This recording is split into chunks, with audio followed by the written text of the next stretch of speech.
Hey guys, welcome to a new vlog. Today I'm going to do a few things with my BMW 320i, which you haven't seen on this channel. So let's see, after 2 months of just standing around it, if it fires up.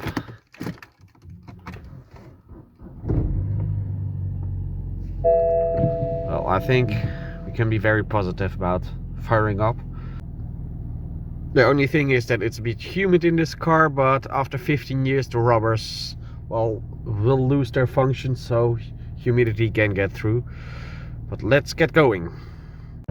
So it's still quite dark outside. That's normal for this time of year. I'm currently at 241,002 kilometers. As you might see from the video, there's a bit of vibration in the car, but that it's something you can expect if a car has been standing for quite a few time, and depending on what kind of tires you have, they'll have these small flat edges, and after driving for a few kilometers, then the vibration should be gone again and should be over. So if you're driving or more have driven ever a car which has been standing for quite some time, it should be a common phenomena.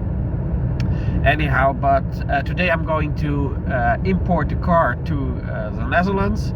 That means I have to go to the motor registration office, or whatever is the correct term for it. It's called RDW. But first I'm just driving a part or a small trip to see if the car still dries. And then I'll wash the car, so I'll leave a bit of a better impression at the people who are going to check upon the car. But I don't expect any negative points or any problems with importing the car. But I have to do a few things to it, because 2 months ago I've done the last service at the local garage here, and I asked them specifically to look what kind of things need to be done on this car. And the front brakes need to be done in about 5,000 kilometers. The rear brakes, they are finished, they have to be done. But I've owned this car for over 5 years now, and I've driven 120,000 kilometers with it. But I have never ever needed to change the brakes, so I think that's fine. Another thing they found on this car was that the brake, the lines where the brake fluid goes through, they are a bit worn. So they're not damaged, but they're worn, so I want to replace them also. And there's some slight in the steering wheel, or in the steering system, there's some slight lag, so we're looking into it if it needs to be replaced. But the person in the garage told me that 90% of the cars are driving with this small lag in the steering system, and that's no problem. They also aren't any point they can moan about at the MOT. But I want this car to be good, so after it's imported I'm going to have an MOT done at my local garage, and then I'll see what other points I'm also going to do, because I want to keep this car for quite a bit time now, and or still want to keep this car for quite some time. So I want the local garage to do an MOT after I imported this car, and then I'll see which other even not MOT relevant points I'm going to fix, because I want this car to be in a good condition, as I want to keep it for quite some time, and I still enjoy driving it, although it's an old car. It's a bit worn, but I still enjoy this car very much. So now I'm going to the car wash and having a short wash of this car. So I'm here at the car wash, and it's due to open in 10 minutes, but I'm a bit early, so still no one is here. It reminds me a bit of my grandfather, who always also was everywhere at every appointment too early, and always was also starting his day at early times. Anyhow, that gives me the time just to talk a bit about the procedure here in the Netherlands. when you're going to import a car, you have to make an appointment at, well, the vehicle registration office. It's called the RDW in Dutch, the Rijksdienst voor het Wegverkeer. So if you have made an appointment, then you can go there with your car. Well, there's one thing for this car. I deregistered it in Germany, so it currently has no license plate. So it seems I got there a message of having a low battery, so I went just for another lap with the car, and now it seems fine. So at 8 o'clock the car wash was open, so as you can see I'm now in the car wash. First stop towards importing the car, and the next stop from the car wash will be home, and then I'll go to the motor registration office later this day, the RDW.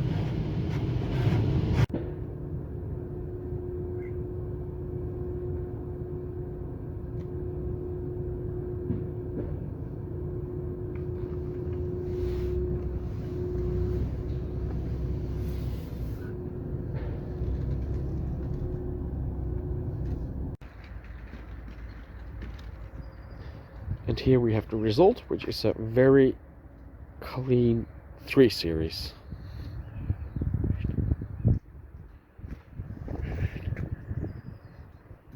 Currently I'm heading towards the RDW. It's about a 20 kilometers, half an hour drive. And now I remember again why I just liked the BMW or my E90 so much.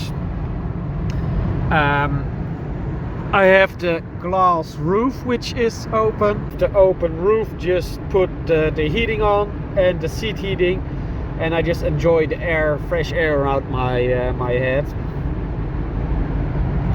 And I was thinking the only thing which would have been nicer when having this car would have been like a 325 or a 330i, having the 6-cylinder engine, because that's just really a fine engine.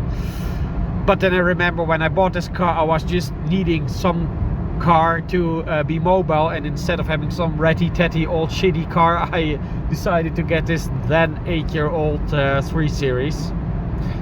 And yeah, I'm happy that I still enjoy this car. It was money well spent. So we arrived at the location of the RDW, and let's go inside and see if we can get things done. So the next update, I'm still here at the RDW, but I'm clear to go. It took about 25-30 minutes, 25, to check the cars. I got the paperwork done, and what I now need to do is I need to declare the car to the tax authority, then pay some import taxes. They aren't that high on this car anymore because it's that old. Every year a car gets older, you get a discount on those import taxes. And when I declared and paid the import taxes for the car, then the RDW, this organization, will send me the paperwork, or the paperwork, they sent me a small credit card like card, and there then the license plate will be included, and with the license plate I can go and get MOT on this car, and then, well, I'm good to go. If I have the license plates and the MOT done, I can drive. Only I need to also insure the car, but that's not such a big problem. So let's go home then. So I'm back home. Today I've done 127 kilometers with the 320i.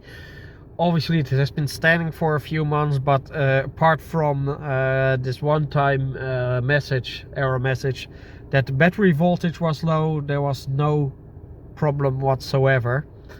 And this battery voltage error message didn't come back. So let's get this car taxed, and then I can get the new license plates. So guys, it has been some time now. For you it's just the next clip, but for me it has been a couple of days. What I did was, after I went to the RDW, online I could do the taxes.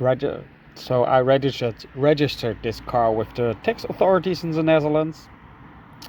I paid the taxes. You then have to say what was the value of the car when it was new.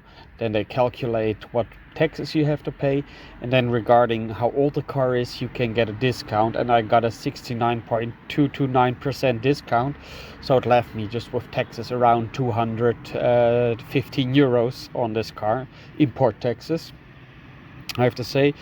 And after 3 days I got the paperwork for the car done, or the paperwork was done, because the tax authority then gives a message to the RV. They can issue a license plate if the taxes are paid. So, and then they'll just send you this this credit card, which are the car papers in the Netherlands, as you can see.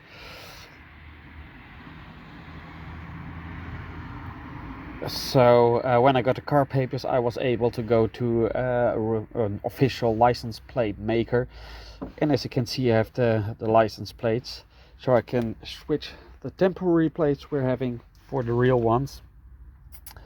And then I'll have to do the MOT on this car, and of course insure it, as I'm not using it at the moment. But if I'm going to hit the public road, it has to be insured, of course. And then it's insured.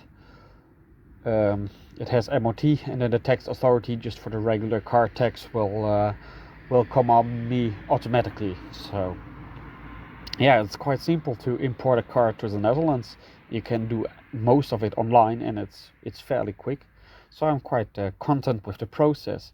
So if you have any other questions, please let me know, because then I'll just try to answer them. So today we're doing the last part on importing my 320i. I insured it yesterday, so I got insurance, and now the last thing I need to get is MOT. So I'm off to the garage now, to the shop, and they will MOT the car. And the only thing I expect for the MOT relevant is that I'll have to replace the brakes on the rear, because I've driven this car for 120,000 kilometers without replacing the brakes once. I think that's quite okay. So let's head there and see what else they might find.